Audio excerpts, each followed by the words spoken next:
Bonsoir, bienvenue à Liège pour ce 122e numéro de Questions à la Une. Au sommaire ce soir, 2 enquêtes consacrées à un métier très particulier et méconnu, la prostitution. Pour se déclarer, on doit mentir. Et ça, c'est l'hypocrisie dans laquelle se trouve la Belgique. Elles ont un minimum de 130 clients à faire avant d'avoir un franc pour elles. Pas de jour de congé, on travaille même quand on a ses règles. Quand elles doivent aller au tribunal du travail, ils n'ont pas accès vu que c'est une activité qui n'y est pas reconnue. Les seuls qui veulent de nous, c'est les mecs.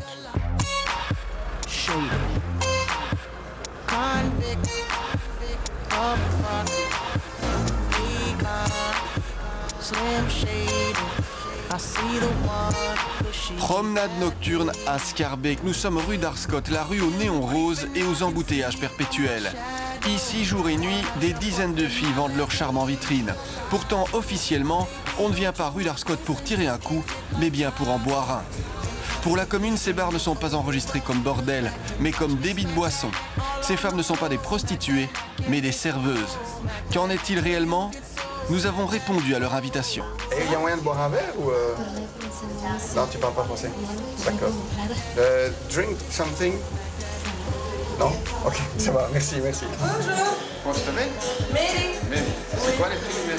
C'est 40. 40 pour? La pipe d'amour. Qu'est-ce que tu fais pour 40? La pipe d'amour. Tu as le? C'est 40 de l'amour, les positions 50. Et ça dure combien de temps? Por cada 10 minutes, por 50 c'est 15 minutes. Position, fellation, les mots sont clairs. Rue d'Arscott, on ne vend ni bière ni cocktail, mais bien du sexe sans équivoque. L'amour tarifé 50 € les 15 minutes. Pourquoi pareil mensonge? Nous avons posé la question au bourgmestre. Et ça, c'est l'hypocrisie dans laquelle se trouve la Belgique, puisqu'elle a signé la Convention de 1948 qui indique qu'on ne va ni l'interdire ni l'organiser. C'est un peu le ni-ni.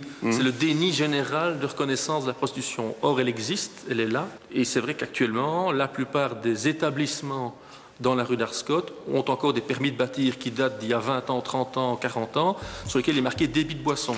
Comme si c'était un café comme un autre, vous pouvez rentrer et demander un coca. Ça fait partie de l'espèce de déni général de reconnaissance de cette réalité et je pense qu'il faudrait disposer d'outils réglementaires plus clairs qui permettent d'intervenir de manière plus claire, plus stricte.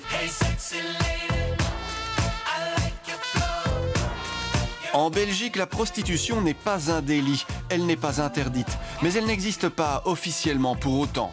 Les filles n'ont aucun statut, et vous allez le voir, leurs conditions de travail sont très aléatoires selon l'endroit où elles exercent.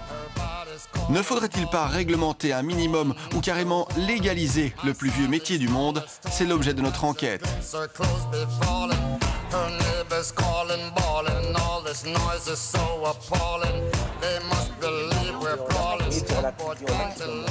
Isabelle et Fabien sont assistants sociaux pour Espace P, une association d'aide aux prostituées.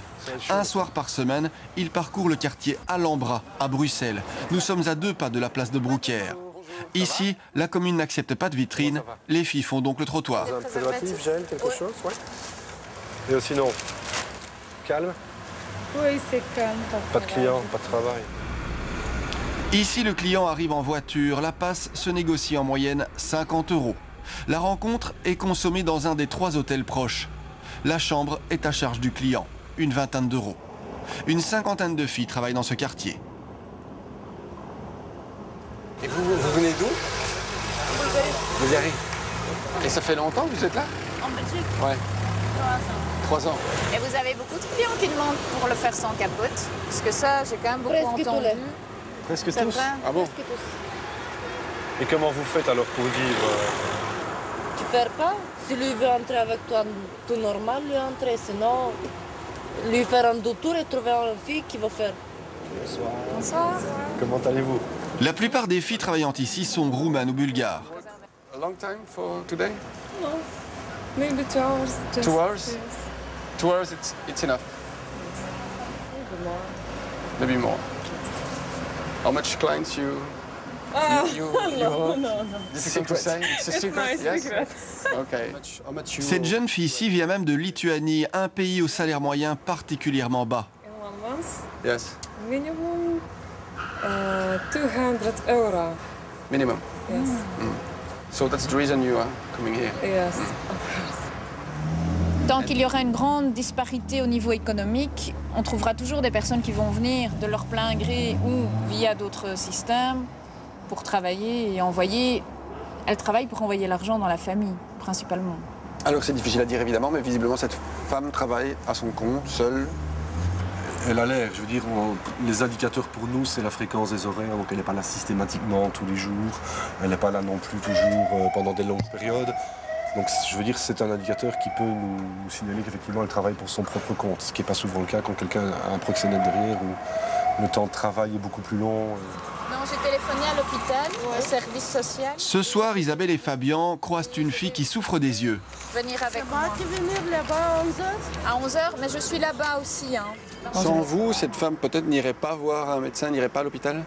Je pense qu'elle irait à l'hôpital au moment où la situation est vraiment catastrophique. Colette Prévost connaît bien ce genre de situation. Médecin pour Espace P, elle parcourt elle aussi les quartiers chauds pour aider ces femmes dont beaucoup sont en situation irrégulière.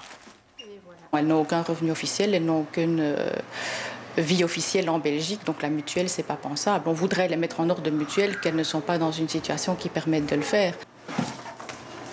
Est-ce que c'est un métier qui nécessite beaucoup de soins ou en tout cas d'attention médicale?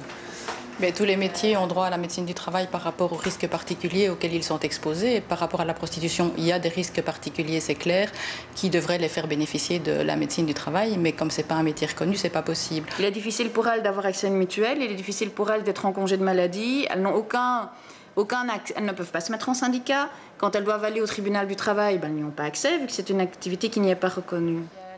On l'a compris, pour Espace P, le métier doit être reconnu d'urgence. Il est vrai qu'aujourd'hui, trop souvent, les prostituées ne jouissent même pas des droits les plus élémentaires. Si certaines préfèrent la clandestinité, d'autres, au contraire, déclarent leurs revenus. Les seuls qui veulent de nous, c'est les Macs.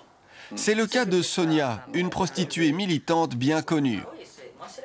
Mais déclarer ses revenus lorsqu'on exerce un métier qui n'existe pas, c'est compliqué. Ah bah, j'ai téléphoné une association comme Partena, par exemple, pour ne pas la citer, un secrétariat social. Et j'ai dit, voilà, je suis prostituée, je voudrais être affiliée à votre secrétariat. Et m'inscrire comme indépendante. Et m'inscrire comme indépendante. On m'a dit que c'est pas possible. Alors, j'ai dit, ok, je vais être hôtesse.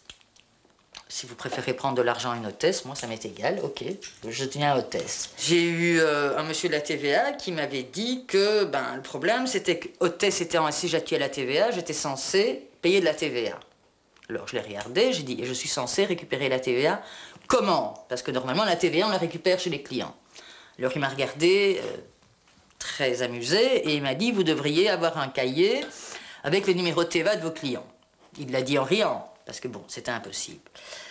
Mais le problème était qu'effectivement, hôtesse était assujettie à la TVA, dont je me suis réinscrite sous d'autres professions non assujetties à la TVA, et il ne fallait pas d'accès à la profession comme sexologue et stripteaseuse. Donc je suis à mi-temps sexologue et à mi-temps stripteaseuse, ce qui n'est pas très loin de la réalité d'ailleurs. Face à l'absence de reconnaissance et donc de droits, certaines dames préfèrent ne pas déclarer leurs revenus. Il y a des femmes qui reçoivent leur déclaration d'impôt.